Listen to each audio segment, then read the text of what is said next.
Olá pessoal, tudo certo? Estou aqui novamente, professor Marcelo, para nosso vídeo 002 focado para a Prefeitura de Balneário Pissarras, dando continuidade ao nosso estatuto, ao estatuto de vocês, futuros servidores que estão estudando, estão focados, né? Não percam aí, né, o fio da meada, continuem com uma rotina de estudos diária, estudem todo esse edital palavra por palavra, façam questões, então vamos que vamos aí rumo à aprovação.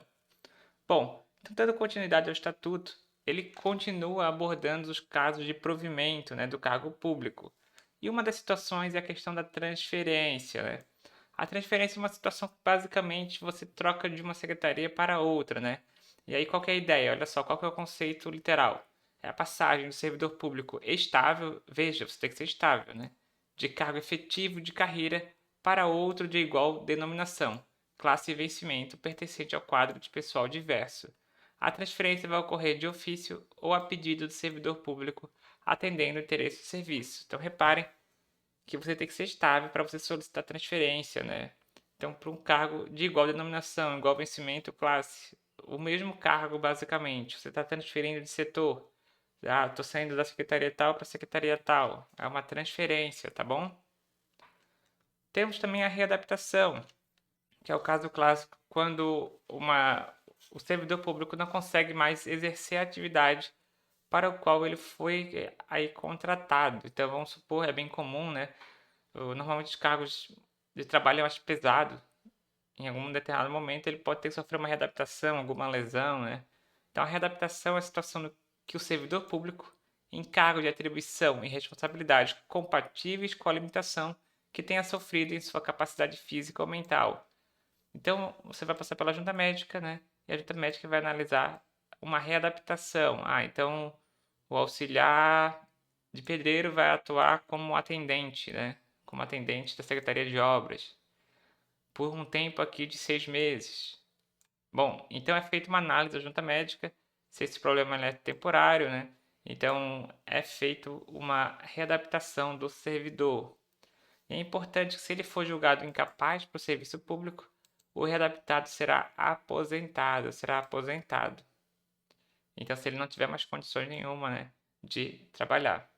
A readaptação será efetivada em cargo de atribuições, respeitada a habilitação exigida. Então, por exemplo, você não pode ser um cargo e subir o cargo. Você não vai ter alteração ou aumento de salário.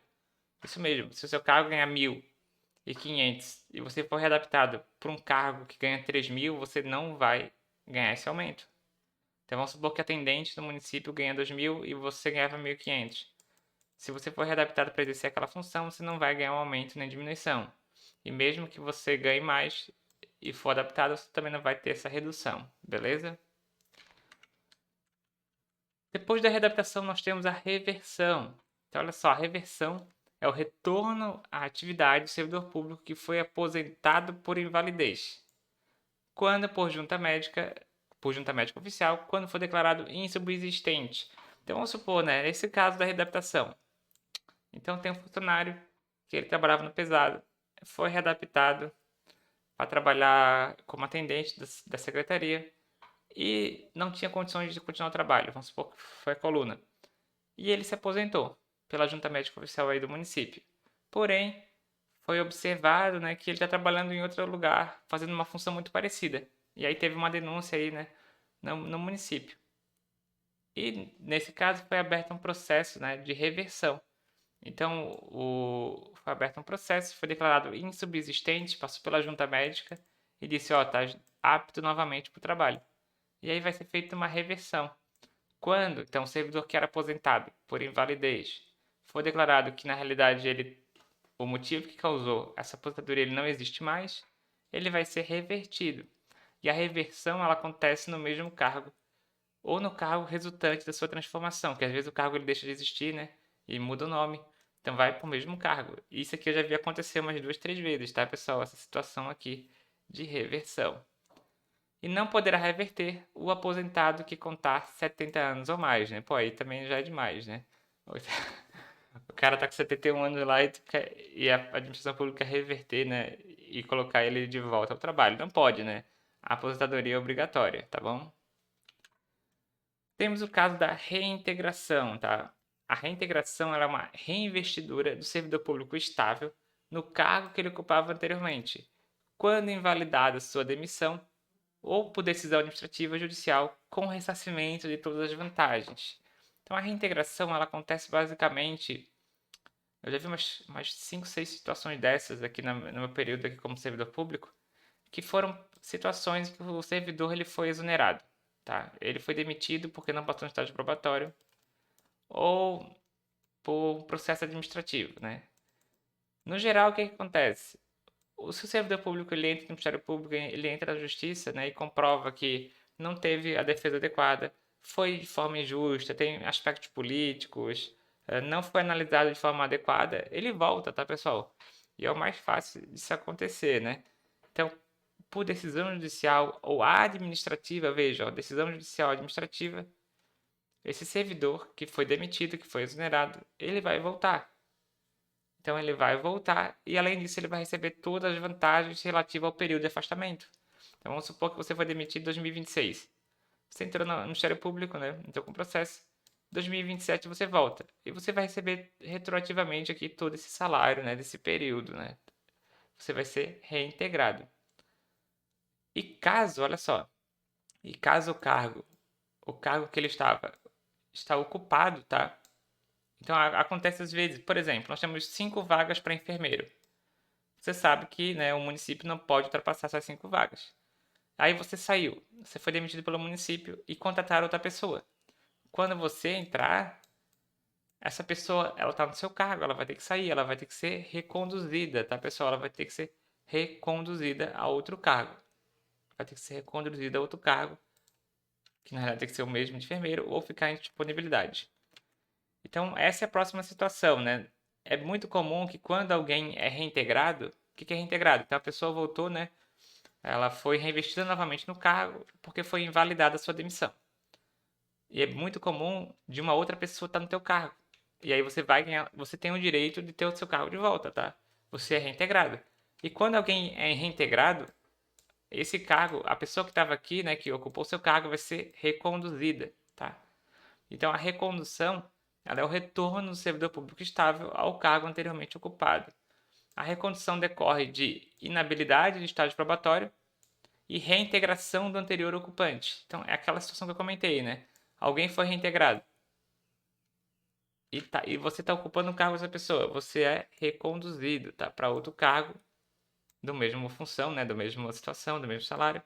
E se não tem esse cargo, você fica em disponibilidade, tá? E a recondução, ela também acontece na situação que você já trabalhava no município, né? Tem pessoas que vão fazer o concurso que são funcionários públicos já.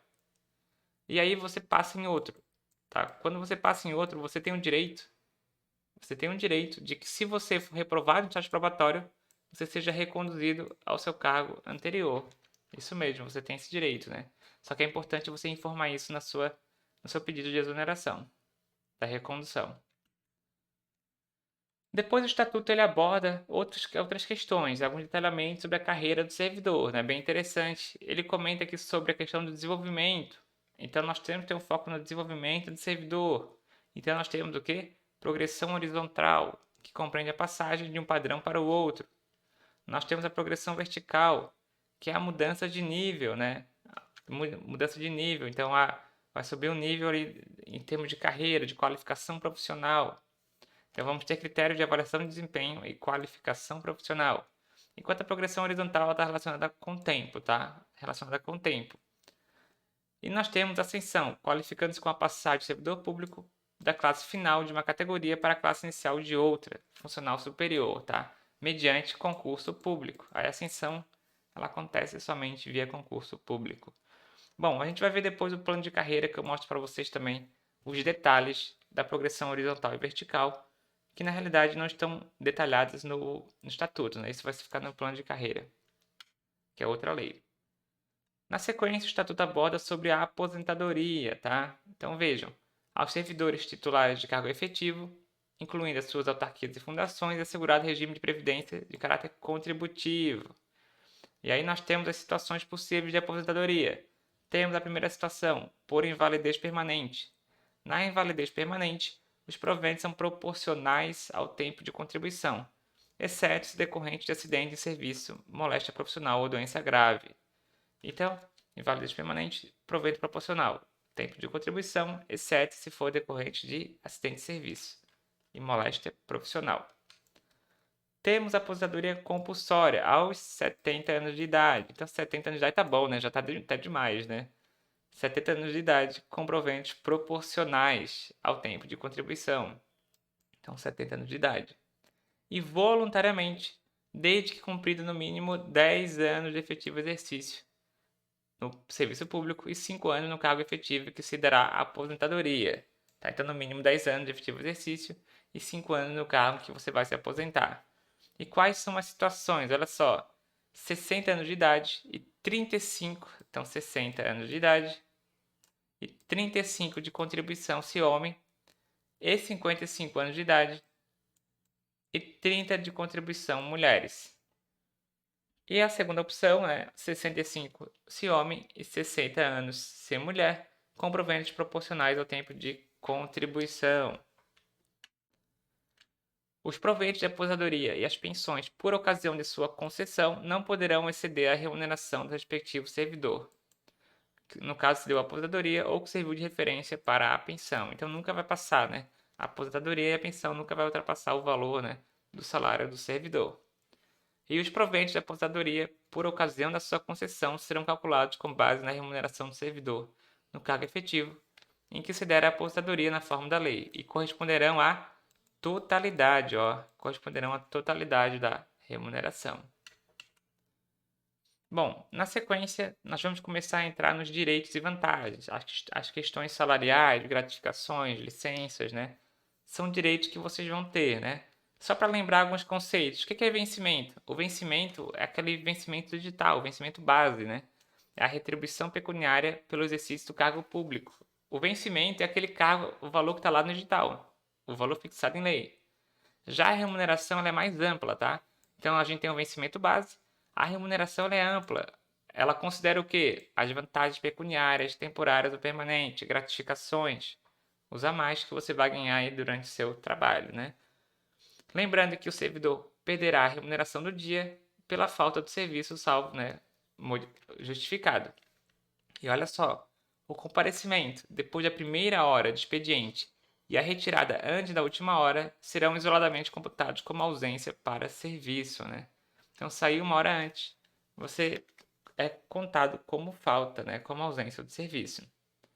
E vejam, as reposições e indenização à fazenda pública poderão ser descontadas em parcelas mensais, não excedentes a 10ª parte da remuneração. Então, você pode aí, né? Tem algumas situações, é bem comum com multa de trânsito, né? O motorista ele vai ter descontado no seu salário de multa de trânsito em que ele for responsável, né? Mas não pode ser descontado o máximo que uma 10ª parte da sua remuneração por mês, né? Esse é o valor máximo que pode ter descontado por mês. Então vai ser parcelado. Em relação às vantagens aí que agregam o salário, então podem ser pagas indenizações, auxílio pecuniários e outras gratificações. Lembrando que as indenizações e auxílios não incorporam a fim de vencimento, né? Para fim de aposentadoria, para fim de cálculo de décimo, para outros cálculos aí em termos de remuneração. As gratificações e os adicionais incorporam-se ao vencimento ou provento nos casos indicados nessa lei. Quais indenizações que nós temos aqui no município de Pissarras? Diárias, também comum em motorista, quando você for fazer um curso, receber diária. Também nós temos aqui a indenização referente a transporte. Olha só, essa indenização é concedida ao servidor público que realizar despesas com utilização de meio próprio de locomoção para execução de serviços externos. Então você é auditor fiscal e você está realizando um trabalho externo. Com seu veículo, você vai receber uma indenização, né? Então você vai tirar uma nota lá no nome da prefeitura, combustível, e você depois vai solicitar uma indenização, um ressarcimento, basicamente. E temos, olha só que interessante, outra indenização, auxílio escolar. O auxílio escolar é a título de bolsa de estudo, desde que previsto na lei orçamentária, será concedido ao servidor público ativo até o limite de 50% da mensalidade do curso superior de graduação e pós-graduação, oferecido em universidade da região, Então você pode consultar isso depois, né, quando chegar lá com o RH, a disponibilidade de universidade, quais são os possíveis e como conseguir esse auxílio escolar de até 50% aí da mensalidade, né? Interessante aí para você se especializar e continuar estudando. Para finalizar, um resuminho aqui dos principais pontos das gratificações. Então temos alguns adicionais, 13º salário, ó, o adicional por tempo de serviço, que é basicamente 1% ao ano. Então você vai tendo esse aumento. Adicional sobre as atividades perigosas, o adicional de periculosidade, as horas extras, o adicional noturno, o adicional de férias, que são basicamente os direitos padrões aí, né, dos servidores públicos.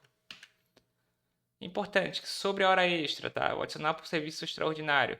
Quais situações que você tem o direito de fazer hora extra? Primeiro, para suprir a ausência de servidor em férias, ou em tratamento de saúde, ou que simplesmente tenha faltado expediente. Nos casos de campanhas públicas, então a campanha de vacinação, hora extra. No caso de emergência ou calamidade, ou para atender demanda no setor sempre que o horário normal não se mostrar suficiente, né? Então tem um padrão, né? Alguns requisitos destacados no estatuto. Não é toda prefeitura que tem esses requisitos, né? Aqui tem esse destaque. Então provavelmente, né, quando você for fazer hora extra, tem até que um secretário assinar a motivação dessa hora extra, né? Uma dessas 4 aqui. Lembrando que a hora extra também em Pissarras é 50%, né? O acréscimo em relação à hora normal. E o serviço que quando for em um dia, né, de feriado ou repouso será de 100%.